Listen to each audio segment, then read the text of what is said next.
আজ আমি গেলাম ছোটবেলার ইয়াদে তাজা করতে। So hello guys, welcome back to my video. সকাল সকাল স্নান করলাম, ফুল তুললাম অ্যান্ড শিব বাবার মাথায় জল ঢাললাম। তারপরে দেখো বন্ধুরা, বাবারে ফুল দিয়ে কত সুন্দর করে সাজিয়ে দিলাম। বাতিতে তেল ঢাইলা বাতি অ্যান্ড ধূপকাঠিটা জ্বলাই দিলাম। তারপর একটু বাবার নাম জপ করলাম। বাবাকে বললাম এই ভিডিওটা যে দেখছে ওরা যাতে 100 বছর জিন্দা থাকে। পূজা কমপ্লিট করার পর আমি পুশআপস মারা স্টার্ট করলাম। ভেবেছিলাম আজ 100টা পুশআপ মারবো, বাট আমি 60টা পুশআপসই কমপ্লিট করতে পারলাম। তারপর বিকালবেলা চলে গেলাম আমি আমার ছোটবেলার ইয়াদে তাজা করতে। আর এই সিচুয়েশনটাতে আমি বহুত ভয় খাই গেছিলাম।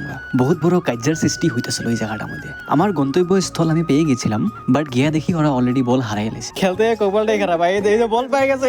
এই প্লেসটা হলো একটা স্কুল, আর যতগুলো প্লেয়ার দেখা যাইতেছে এই জায়গাটার মধ্যে, সরি ইন্টারন্যাশনাল প্লেয়ার, সব আমরা এই জায়গাটার মধ্যেই খেলা বড় হয়েছি।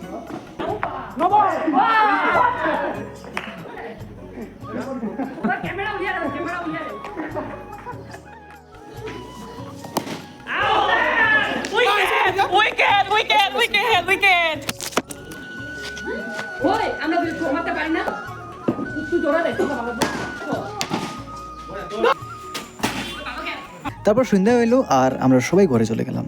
ক্রিকেট খেললে কিন্তু বহুত ভালো লাগলো বন্ধুরা, বহুদিন পরে খেললাম আজকে। ঘরে কেউই আসলো না, আর এদিকে সন্ধ্যা হয়ে আইতেছে, অনলি দোগেশ ভাই আসলো। তারপর দোগেশ ভাই আর আমি মিললে ভাবলাম যে সন্ধ্যাটা দিয়ে দিই।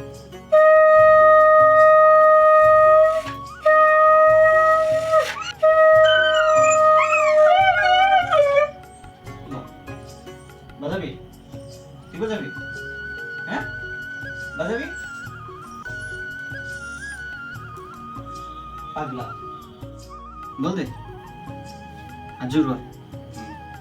Very good. ওম নমঃ শিবায়। ক ক শিব বাবা কে? পশুপতি। বন্ধুরা, আজকের ভিডিওটা আমি এখানে এন্ড করলাম।